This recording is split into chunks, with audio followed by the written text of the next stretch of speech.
அடுத்தது ஒரு political discipline. அதாவது எந்த ஒரு அரசு வந்தாலும் கூட ஒரு வருட காலம், நீங்களே புதுசா ஒரு கம்பெனிக்கு போறீங்க, you go to a new company, you take up a new role. We got to give you some time to settle in that role. Maybe 6 months, maybe 1 year. You understand, you do your best. அப்ப சுத்தி இருக்கவங்க எல்லாம் என்ன பண்ணணும்னா, how can I make you a better person தான் யோசிக்கணும். இப்ப நீங்க சாஃப்ட்வேர் இன்ஜினியரா அமேசான்ல போய் உட்கார்றாரு, பிளிப்கார்ட்ல இருந்து வர்றாருனாங்க, சுத்தி இருக்கிறவங்க என்ன யோசிக்கணும், how can I equip him to perform better. அதனால இன்னைக்கு என்னுடைய திங்கிங் என்னன்னா, ஒரு வருட காலம் நாம சப்போர்ட் கொடுப்போம், எக்யூப் பண்ணுவோம், பெட்டரா பெர்ஃபார்ம் பண்ணணும்.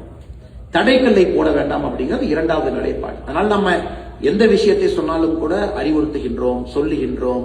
இதை நீங்க பாருங்க, ஒயிட் பேப்பர் ரிலீஸ் பண்றோம், உங்க ஆள்கிட்ட பேசுங்க, டிஸ்கஸ் பண்ணுங்க, இப்படிதான் நம்ம சொல்றோம். மூன்றாவது, இன்னைக்கு தமிழ்நாடு புறையோடி போயிடுச்சுங்க, புறையோடி போயிடுச்சு. நான் ஏற்கனவே சொன்னேன், இங்கிலாந்து பாலிடிக்ஸ் மாதிரி இவ்வளவு கேப் இருக்கு, வரவுக்கும் செலவுக்கும் சம்பந்தமே இல்லை. somebody is sitting in that governance. மாத்துறது அவ்வளவு ஈஸி கிடையாது. அதனால இன்னைக்கு very hopeful start. let us wait, let us be patient. 1 year is the minimum time a political party or a government needs. New government. அதுல பாதி பேர் வந்தக்கூடிய அமைச்சர்கள்லாம் அவங்க இதுவரை கவுன்சிலரா கூட இருந்தது. இன்னைக்கு அமைச்சர்களா உங்களுக்கு அந்த ஸ்பேஸ் கொடுக்காம எப்படி அவங்க பெர்ஃபார்ம் பண்ணுவாங்க? and somebody is a minister, you got to give him space.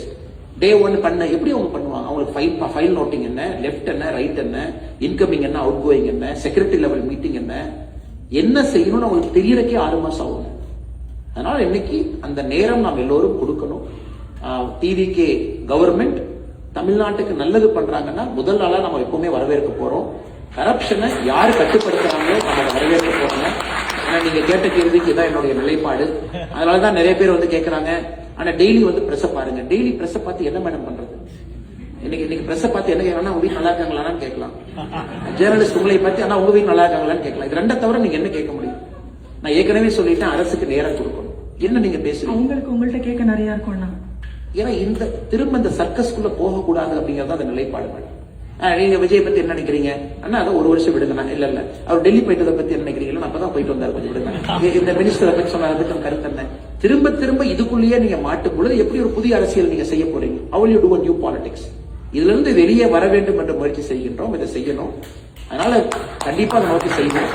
2 கால் 4 கால் நிற்போம். நிறைய தலைவர்களை உருவாக்கணும்.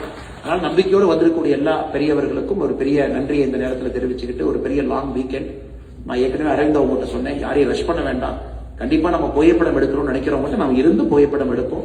ஒரு பக்கம் அவங்க வர்றாங்க, 1 மணி நேரம் 2 மணி நேரம் ஆனாலும் புகைப்படம் எடுத்து எல்லாத்தையும் நம்ம அனுப்புவோம். ஏன்னா lot of people are coming to know.